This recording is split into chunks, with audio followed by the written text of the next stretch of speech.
नमस्कार, मी ईशा जगताप. हितगुजमध्ये आपलं स्वागत आहे. या विशेष कार्यक्रमात आपण वैद्यकीय क्षेत्रातील तज्ज्ञ डॉक्टरांकडून विविध आजारांविषयी आणि त्यांवरील उपचारांविषयी सखोल असं मार्गदर्शन मिळवतो. आपल्या शरीराच्या सांध्यांमध्ये होणारा त्रास, सूज किंवा वेदना म्हणजे सांधेदुखी. जेव्हा या सांध्यांमधील तीव्र वेदना, सूज औषधोपचारांनी किंवा फिजिओथेरपीने बरी होत नाही, तेव्हा त्यावर प्रत्यारोपण शस्त्रक्रिया केली जाते. या शस्त्रक्रियात नेमकं होतं काय, तिचा खर्च किती असतो, याविषयी आज आपण सविस्तर माहिती जाणून घेणार आहोत मेजर निवृत्त डॉक्टर मनोज रामकृष्ण काशीद यांच्याकडून. नमस्कार डॉक्टर, आपल्या कार्यक्रमात स्वागत आहे. नमस्कार. सुरुवातीला डॉक्टरांची आपल्याला ओळख करून देते सविस्तरपणे. डॉक्टर हे SMBT रुग्णालयातील प्रख्यात अस्थिरोग तज्ज्ञ आणि जॉईंट रिप्लेसमेंट विभागाचे प्रमुख आहेत. त्यांनी लोकमान्य टिळक वैद्यकीय महाविद्यालय, जे मुंबईच्या सायन भागात आहे, तिथून MBBS ही पदवी संपादित केली. तसंच मुंबईच्या INHS अश्विनी इथून त्यांनी MS इन ऑर्थोपेडिक्स ही पदवी सुद्धा संपादित केली. भारतीय सैन्यात मेजर म्हणून कार्यरत असताना त्यांनी विविध लष्करी रुग्णालयांमध्ये सेवा दिली आणि त्यानंतर इंग्लंड जॉईंट रिप्लेसमेंट आणि ऑर्थोस्कोपीमध्ये त्यांनी विशेष प्रशिक्षण मिळवलं.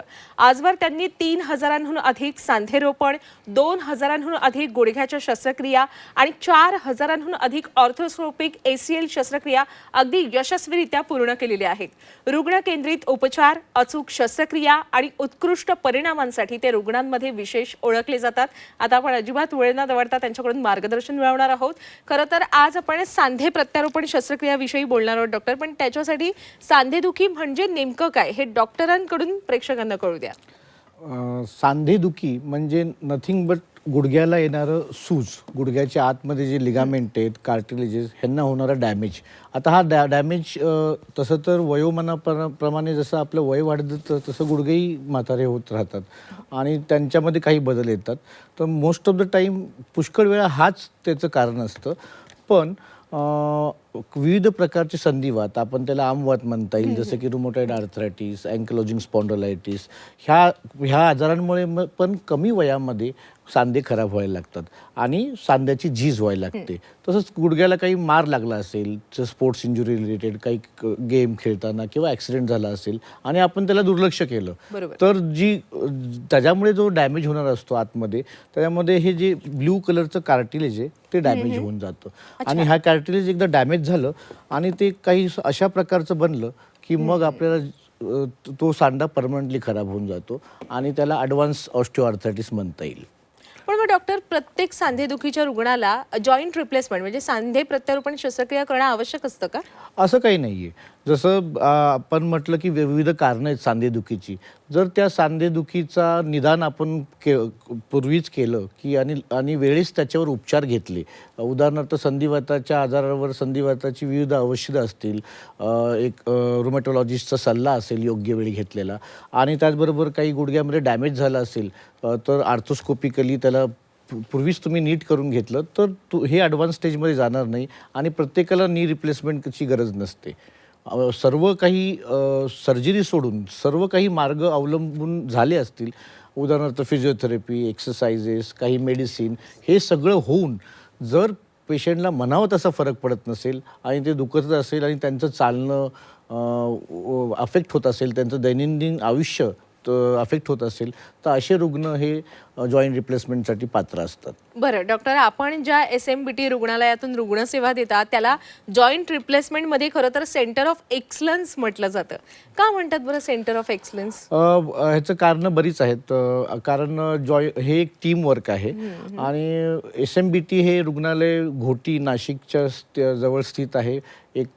ते एक मेडिकल कॉलेज आहे, मेडिकल कॉलेजशी संलग्न असलेलं हॉस्पिटल आहे, साधारणतः 1200 बेडचं आणि सुसज्ज आणि सर्व सुविधांनी उपयुक्त असं ते हॉस्पिटल आहे. आता ह्याच्यामध्ये ऑर्थोपेडिक्सच्या इतर आजारांबरोबरच जी जॉईंट रिप्लेसमेंट ह्याच्याकडे विशेष लक्ष दिलं जातं. जॉईंट रिप्लेसमेंटसाठी असलेला जो आधुनिक ऑपरेशन थिएटर्स आहेत, असे जवळपास 4 ऑपरेशन थिएटर फक्त जॉईंट रिप्लेसमेंटसाठी डेडिकेटेड आहेत. टोटल 13 ऑपरेशन थिएटर्स त्यांच्याकडे आहेत. मोठा जॉईंट रिप्लेसमेंटसाठीच डेडिकेटेड असलेला एक ICU त्यांच्याकडे उपलब्ध आहे आणि त्याच्यामुळे एकत्रितरित्या ह्या रुग्णांकडे विशिष्ट ध्यान दिल्यामुळेच रिझल्ट पण तसे SMBTचे उत्तम आहेत जॉईंट रिप्लेसमेंटच्या बाबतीत. साधारणतः त्यांनी गेल्या 5 वर्षामध्ये आम्ही 8,300 एवढ्या जॉईंट रिप्लेसमेंट सर्जरी केल्या आणि त्या यशस्वीरित्या पूर्ण केल्या. आणि ह्याच्यामागे तिकडचे डॉक्टरच नाहीत, तर तिकडचं फिजिओथेरपी डिपार्टमेंट असेल, तिकडचं अनस्थेशिया डिपार्टमेंट असेल, ह्यांचं एकत्रितरित्या काम करण्यामुळे हे शक्य होतं. अगदी आपण सांगितलं की वेगवेगळे तिथे विभाग आहेत, तिथे कशा सुविधा आहेत याविषयी आपण सांगितलं. पण मी आता जे काही चित्र पाहिलं ना स्क्रीनवर, त्यावर आपल्या संपूर्ण टीम आहे. या टीम विषयी सांगा, सर्जन्स विषयी सांगा. नक्कीच. हे काम एवढ्या मोठ्या स्तरावर यशस्वीरित्या पार पाडायचं असेल तर तुमची टीम उत्तम असावी लागते. माझ्याकडे जवळपास 20 ऑर्थोपेडिक सर्जन आहेत, पोस्ट ग्रॅज्युएट आहेत आणि त्यांनी विविध क्षेत्रामध्ये ऑर्थोपेडिक्सच्या विशेष प्रावीण्य संपादन केलेलं आहे. त्याचबरोबर फेलोशिप जे असतात, हे सगळे फेलोशिप ट्रेन परदेशातून आलेले लोक आहेत आणि त्यांनी SMBTमध्ये गेल्या 4-5 वर्षापासून ते माझ्याबरोबर काम करत आहेत आणि प्रत्येकाकडे जवळपास 1000 जॉईंट रिप्लेसमेंट केल्याचा अनुभव देखील आहे आणि त्याच्यामुळे त्यांच्यावर काम करताना पेशंटलाही त्याचा फायदा मिळतो आणि आम्हाला उत्तम रिझल्ट देता येतात. आता आपण सांधे प्रत्यारोपणाकडे वळूया. खरं तर सविस्तरपणे नी, हिप आणि शोल्डर म्हणजेच आपल्या खुब्यांमधील, आपल्या गुडघ्यांमधील आणि खांद्यांमधील सांध्यांचं प्रत्यारोपण कसं करतात याविषयी सविस्तर माहिती द्या डॉक्टर. आता जसं मी सांगितलं की हे एक मॉडेल आहे, आपण बघितलं असेल तर नॉर्मल गुडघ्याची रचना अशी असते आणि हा जो निळा भाग आहे तो आहे कार्टिलेज. अच्छा. आता हा कार्टिलेज विविध कारणांनी डॅमेज झाला तर आणि तो जर ह्या स्थितीपर्यंत येऊन पोहोचला एवढा खराब, तर हे कार्टिलेज नवीन रिजनरेट होत नाही, म्हणजे त्याचं नवीन उत्पन्न शरीर करत नाही. आणि जेव्हा हे डॅमेज होतं तेव्हा आपण वेट बेअर करून जेव्हा चालतो, वजन देऊन चालायला लागतो, तेव्हा हाडांना हाडं घासायला लागतात आणि त्याच्यामुळे दुखायला लागतं. तर ह्यावेळी काय केलं जातं की हा जो खराब झालेला भाग आहे हा कापून टाकला जातो आणि त्याच्याऐवजी आर्टिफिशियल भाग टाकला जातो आणि तो बोनला सिमेंटने जोडला जातो. सो हे एक बेसिक प्रकारचं नी रिप्लेसमेंट आहे. तसंच हिपच्या बाबतीतही होतं. खुब्याचंही खराबी अशी जर कार्टिलेजची झाली आणि जोड खराब झाला तर दुखणं असंही होतं पेशंटला. त्यांना नीट चालता येत नाही, मांडी घालून बसता येत नाही आणि मग त्याचवेळी तिथं वाटी आणि गोळा ते खुब्याचा बदलला तो, त्याला हिप रिप्लेसमेंट म्हणतात. शोल्डरच्या बाबतीमध्ये असं कमी प्रमाणात होतं की त्यांना खुबे किंवा नीच्या कम्पॅरिझनमध्ये जॉईंट रिप्लेसमेंट कमी लागतं. पण शोल्डरच्या बाबतीतही अर्धा खांदा बदलणं, टोटल शोल्डर रिप्लेसमेंट करणं किंवा रिव्हिजन शोल्डर रिप्लेसमेंट करणं, असे 3 प्रकार आपल्याला प्रामुख्याने सांगता येतील. आणि टोटल जॉईंट रिप्लेसमेंटपैकी साधारणतः 90% 80 ते 90% भाग हा नी रिप्लेसमेंटचा आहे, 10 ते 20% भाग हिप रिप्लेसमेंटचा आहे आणि फक्त 2% भाग हा शोल्डर रिप्लेसमेंटचा आहे.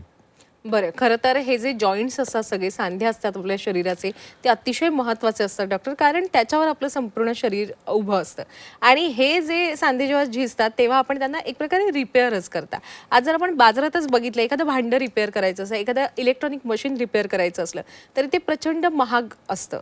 आणि आपलं शरीर रिपेअर जिथे होतं ते अर्थात त्यासाठी खूप खर्च करावा लागत असेल. माझ्या मते आपल्या SMBT रुग्णालयामध्ये जॉईंट रिप्लेसमेंटचं जे पॅकेज आहे ते सर्वात कमी 99,999 रुपयांना उपलब्ध आहे, बरोबर? बरोबर.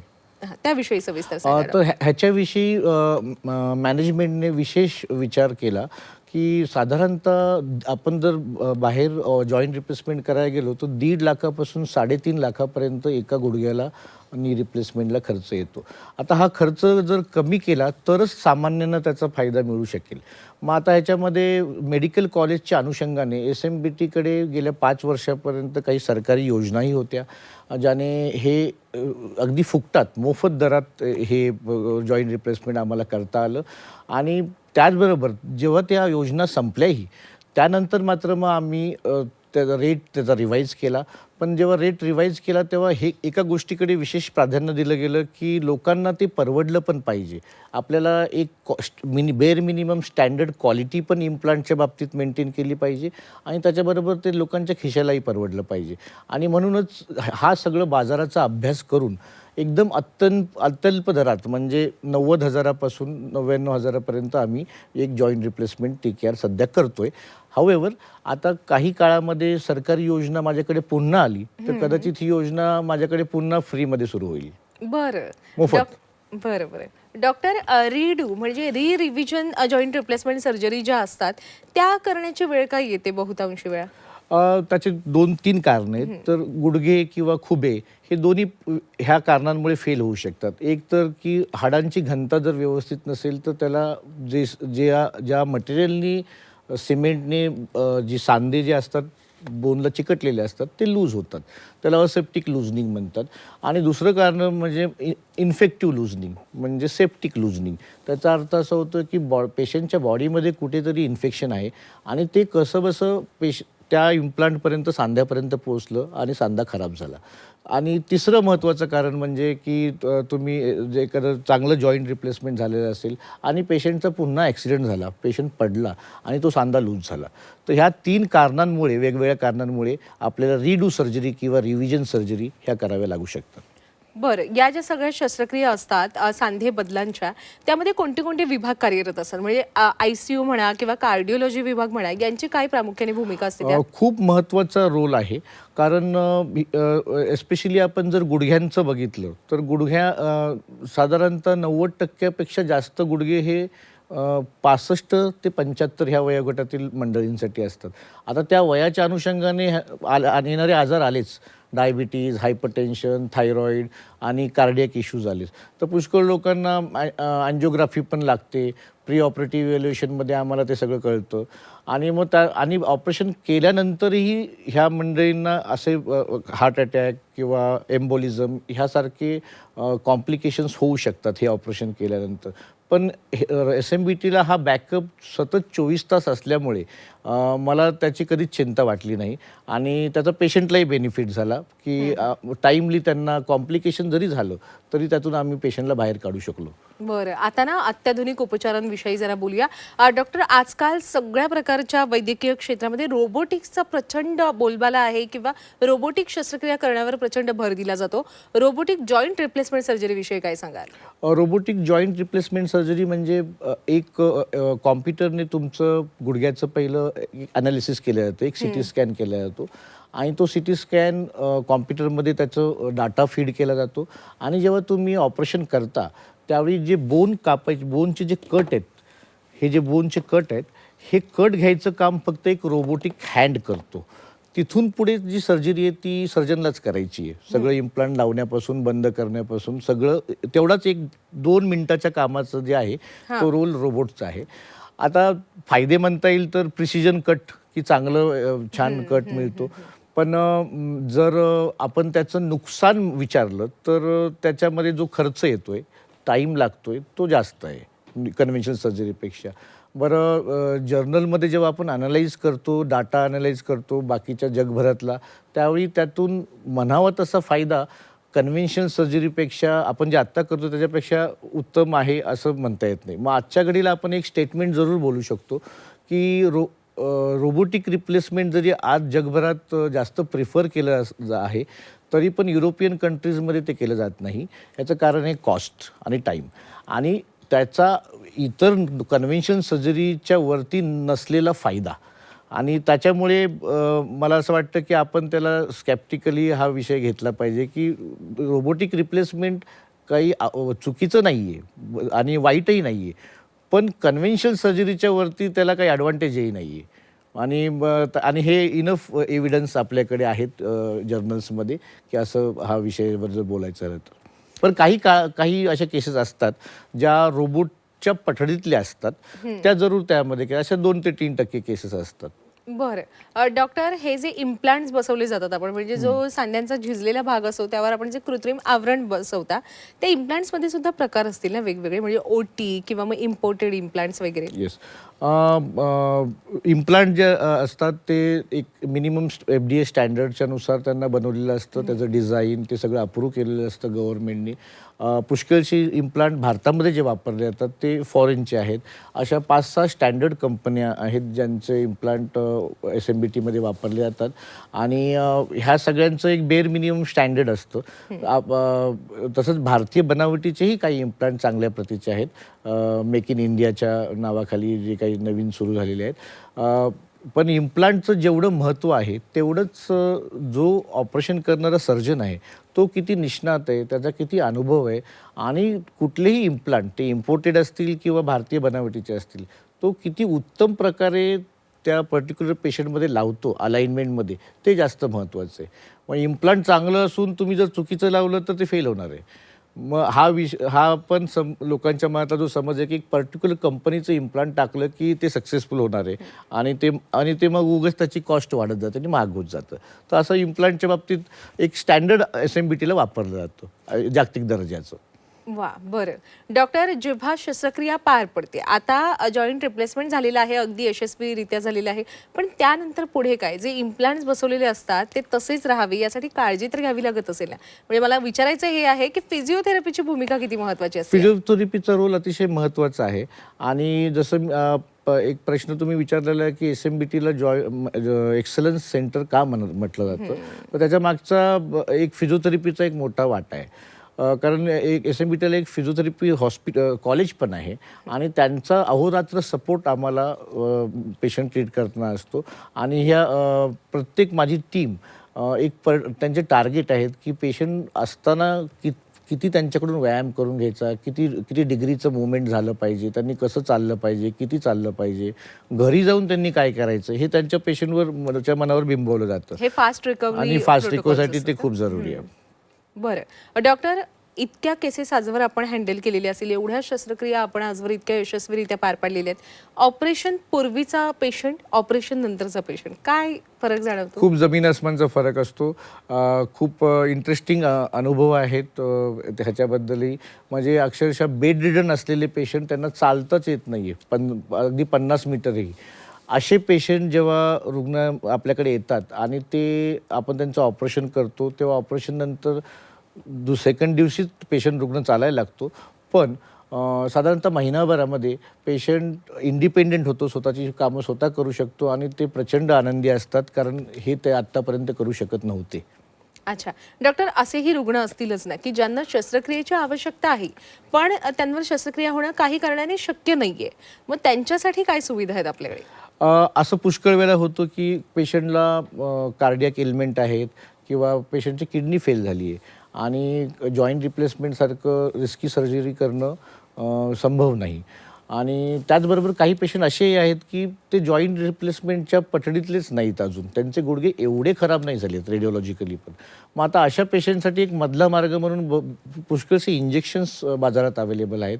उदाहरणार्थ ते स्टिरॉइड आहेत, काही प्लेटलेट रिच प्लाझ्मा आहे, म्हणजे पेशंटचंच ब्लड काढून त्याला सेंट्रिफ्यूज मशीनमध्ये टाकून तेच प्लेटलेट PRP म्हणतात त्याला.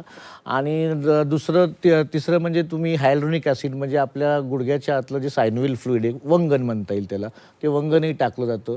त्याच्याबरोबरच स्टेम सेल थेरपी आता थोडंसं प्रॉमिसिंग लोक करतायत. रिझल्ट त्याचे 6 महिन्याच्या वरती नाही आहेत, म्हणजे 6 महिन्यापर्यंत ते तुम्हाला आराम देऊ शकतं. पण अजून परमनंट स्टेम सेल थेरपीचं लेटेस्ट बोलायचं झालं तर ॲडिपोस टिश्यू किंवा बोन मॅरो काढून गुडघ्यामध्ये टाकले जातं आणि ह्या होपनी की हे जे कार्टिलेज आहे ते रिजनरेट होईल. पण ते रिजनरेट होताना दिसत नाही अजून तरी, असं सायन्स बोलत नाही किंवा रिपोर्ट आपल्याकडे तसे प्रॉमिसिंग नाही आहेत. हाऊएव्हर पेशंटला बेनिफिट टेम्पररी काळासाठी मिळू शकतं, 6 महिने, 1 वर्ष, आणि तेवढंच तशा प्रकारच्या पेशंटसाठी गुड इनफ असतं. बरं, पण डॉक्टर, पेन क्लिनिक एक संकल्पना आहे किंवा मग स्टेम सेल थेरपी आहे, यांची काय मग भूमिका असते? मग स्टेम सेल थेरपी जे थोडे असे जे पेशंट आहेत जे अदरवाईज फिट पेशंट नाही आहेत हे सर्जरी व्हायसाठी, किंवा ते काही कारणाने लोक घाबरतात की मला नाही ऑपरेशन करायचं, तर अशा लोकांसाठी हा मधला मार्ग एक आहे. आणि त्याचे खूप साईड इफेक्ट आहेत असं नाही, आणि त्यांना एक शेवटी पेन जाणं, दुखणं जाणं, हेच सर्जरीच्या मागचाही उद्देश आहे. तेच जर हे पण करत असेल तर व्हाय नॉट फॉर शॉर्ट पिरियड. म्हणून लोक आता आता आपण थोडं हसलो की शस्त्रक्रियेला घाबरतात लोक, पण खरं तर हा हसण्याचा विषय नाहीये. कारण शस्त्रक्रिया म्हटलं, अगदी दुसऱ्या व्यक्तीवर जरी शस्त्रक्रिया करायची म्हटलं तरी भीतीही वाटतेच की एखाद्याला डॉक्टरने सांगितले शस्त्रक्रिया करायला, तरी मला धडकीही भरणारच डॉक्टर आजही. पण एक डॉक्टर म्हणून आज का शस्त्रक्रियेला आम्ही सर्वसामान्य व्यक्तींनी घाबरायला नको, काय सांगाल डॉक्टर? कारण शस्त्रक्रिया बघा की कुठल्याही प्रकारची शस्त्रक्रिया रुग्णांना ठीक करायसाठी असते. तुम्ही ज्या एक्झिस्टिंग दुखण्यामध्ये आहात ते वेदना घालवायसाठी असते आणि तुमची मोबिलिटी वाढवायसाठी असते. जर नी रिप्लेसमेंटचीच गोष्ट आपण करायची झाली तर त्याला घाबरता कामा नये. त्याचबरोबर माझा असं लोकांना संदेश असेल की तुम्ही जेव्हा तुम्हाला एखादं पुष्कळ असे पेशंट येतात आपल्याकडे की माझ्याकडे की त्यांना काहीतरी 20 वर्षापूर्वी काहीतरी गुडघ्याला लागलेलं आहे आणि काहीतरी मिनिस्कस फाटलेलं, त्यांनी MRI वगैरे सगळं काढलेलं आणि पुन्हा त्याचं काहीच केलं नाही आणि पुन्हा त्याच रुग्णाला त्या मारामुळेच तुमचा गुडघा घासला गेला आणि त्यांना डॅमेज झाला. तर वेळीच हा उपचार करून घेणं, संधिवात असेल तर रोमॅटॉलॉजिस्टकडे जाऊन किंवा ऑर्थोपेडिक सर्जनकडे जाऊन तो संधिवात किंवा जो आमवात असेल त्याच्यावरची विशिष्ट मेडिसिन असतील ती घेणं आणि हा प्रकार बळावू न देणं, हे एक प्रिव्हेंटिव्ह मेजर आपल्याला म्हणता येईल की जॉईंट रिप्लेसमेंटची गरजच नको आहे. मग तर वेळीच उपचार घेणं खूप महत्त्वाचं आहे रुग्णांना. अगदी, खरं तर हा संदेशच खूप मोलाचा आहे. पण तरी सुद्धा आता आपण आलेलो आहोत कार्यक्रमाच्या समारोपाकडे. त्यामुळे समारोपाचा आणखी एक असा महत्त्वाचा सल्ला काय द्यायला आपल्या सर्व प्रेक्षकांना? मी असं म्हणेल की एकतर वेळीच घेतलेला उपचार, जेव्हा तो आवाक्यात असतो त्यावेळी तज्ज्ञांकडून वेळीच उपचार घेणं, योग्य आहार घेणं, रेग्युलर एक्सरसाइज सांध्यांच्या बाबतीमध्ये, उदाहरणार्थ चालणं, स्विमिंग करणं, सायकलिंग करणं, ज्या गुडघ्यांसाठी एस्पेशली उपयुक्त आहेत हे घेणं आणि थोडंसं जंक फूड अवॉइड करणं यंग जनरेशनसाठी, हे मला वाटतं सांध्याच्या लॉंग टर्म चांगल्या हेल्थसाठी खूप जरुरी आहे.